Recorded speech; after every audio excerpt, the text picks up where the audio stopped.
Hello, welcome to Dungeons & Clay, where I attempt to sculpt a character from my D&D adventures. Today I will be sculpting a chaotic evil dwarf cleric named Uthgar. Quickly, before I go into the story of Uthgar, I would like to touch on my sculpting skills. I know they are not great, but I really do enjoy sculpting. As you will see at the end of the video, Uthgar ends up leaning back pretty far. I definitely should have made a base before starting the sculpture. The more characters I sculpt, the better I am hoping to get. If anyone has any tips, please leave them down below in the comments. Now back to Uthgar. Uthgar was my husband Paul's very first D&D character, and of course he had to make him chaotic evil. Uthgar did not come with a backstory since Uthgar was part of our very first campaign. We didn't give our characters as much detail as we should have.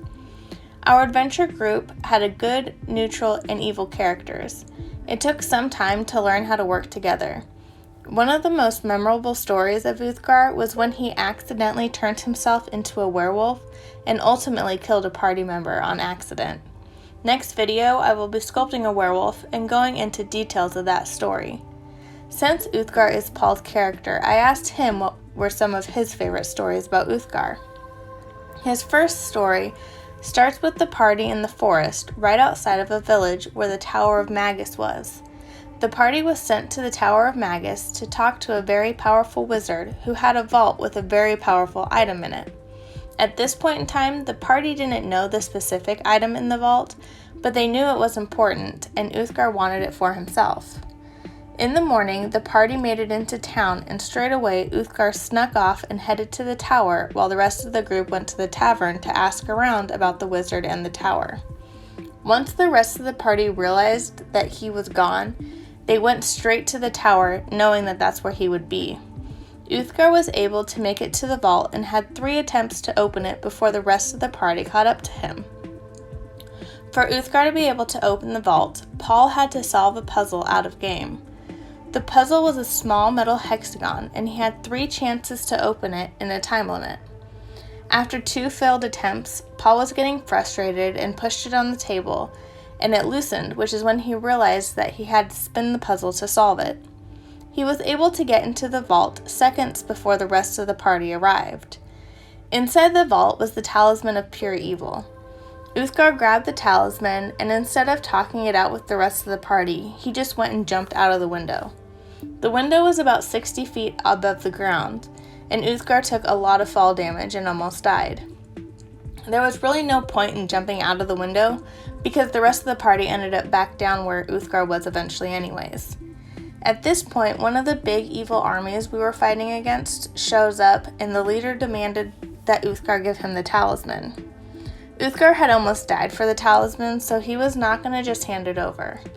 Somehow, the leader of the army was able to have his men grab my character and another from the party and held us hostage. Uthgar was given one last chance to give him the talisman, but Uthgar said no and got away, which resulted in my character and the other character being killed. I was disappointed that my character had just died because of this item not being handed over, but the other player, after dying twice within a few months, ended up leaving the campaign. The next story, Uthgar had already died, and Paul was going on to his 3rd character. Uthgar ended up dying by the hands of an archangel. Uthgar was told of another powerful weapon that was being guarded by the archangel. He was told he could get the item if he was able to defeat the archangel, but the catch was that he had to do it all by himself without the help of the rest of the party. Uthgar failed horribly and died pretty fast. When that happened, Uthgar's friend LaTasha took his body and sent it back to his hometown to try and resurrect him at a later point. LaTasha was the only person in the party that knew this had happened. Paul's next character was Raguth, and he knew of Uthgar and decided to start a cult who followed the great Uthgar. Raguth didn't start the cult because he actually thought of Uthgar as a god, but he just wanted the protection and the money that the cult could bring him. During the time that Raguth was part of the party, my character ended up going on a side mission to find the Deck of Many Things.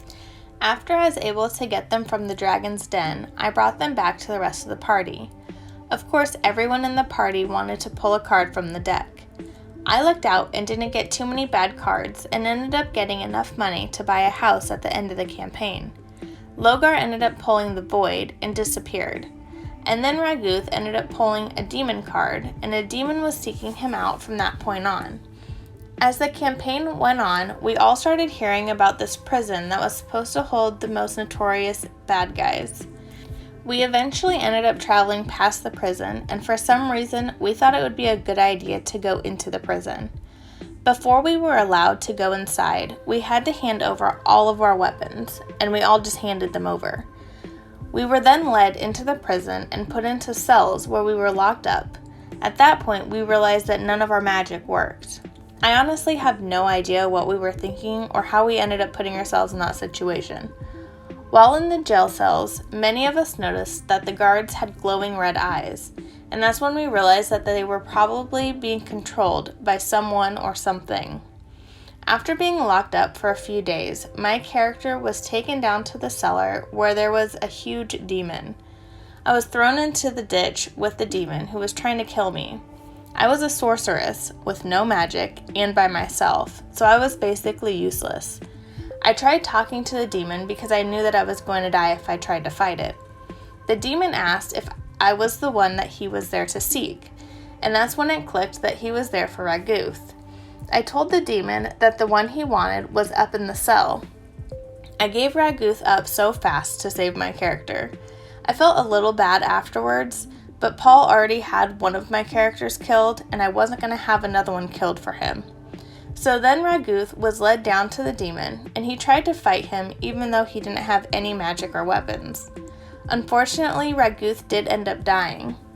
After the death of Raguth, the Deck of Many Things card was fulfilled and the demon disappeared. Once the demon had disappeared, the eyes of the guards cleared and they were no longer being controlled. We were then all released and given our weapons back. We never went back to that building again. Paul's third character was one of the cult members that Raguth had recruited named Garda. Garda did believe Uthgar was a god and wanted to do anything he could to bring him back. After a few years of building up the cult following, Garda was able to use a wish to bring back Uthgar. Only one person in the party had ever met Uthgar, since the rest of us had our characters die early. When Uthgar was resurrected, he was very weak and had to stay in a special cellar at the cult compound to grow stronger. Paul played as Garda until Uthgar was able to join back in with the group. Paul took over as Uthgar, and now Uthgar had a cult following and a cult compound and a lot of money. Paul was happy to have his original character back, but it took almost 2 years outside of game to get there. Uthgar did die along with most of the rest of the party while fighting a 5-headed dragon that was trying to destroy the world. The 5-headed dragon was released from a prison underground, which, if I remember correctly, Garda had a hand in releasing that 5-headed dragon. The dragon came up from a crevice in the ground, and the party was able to work together to fight the final threat of the world. At this point in the campaign, all of our characters had reached level 20, so we were all pretty powerful. We all worked together to try and fight the dragon and realized that when he was hit, he would roll onto his back and go down into the crevice. Hitting it in the stomach when it was upside down was the only time it seemed to be taking damage. It was an intense battle. My character had an obsession with shiny objects and saw something on the ground. As my character was picking up the shiny object, most of the other characters decided to take their turn at the same time and jump on top of the dragon as it was belly up and hit it with as much damage as possible. It ended up working and the dragon had been killed, but the crevice had closed up at the same time, which trapped all of them in the ground. Uthgar and the rest of the party had an uncertain fate. In future campaigns that we played, the party that took down the 5-headed dragon was remembered in history as the heroes of the world. And that is where the story of Uthgar ends. To this day, Uthgar is still Paul's favorite character. Comment down below your first D&D character and if it ended up being your favorite. Also, would you have went into that prison if the guards asked for all of your weapons before entering? If you enjoyed this video, please like and subscribe for more videos just like this one. This is the part of the video that you could tell Uthgar is leaning pretty far back. Thankfully, it's not too noticeable when you look at it straight on. Thanks for watching.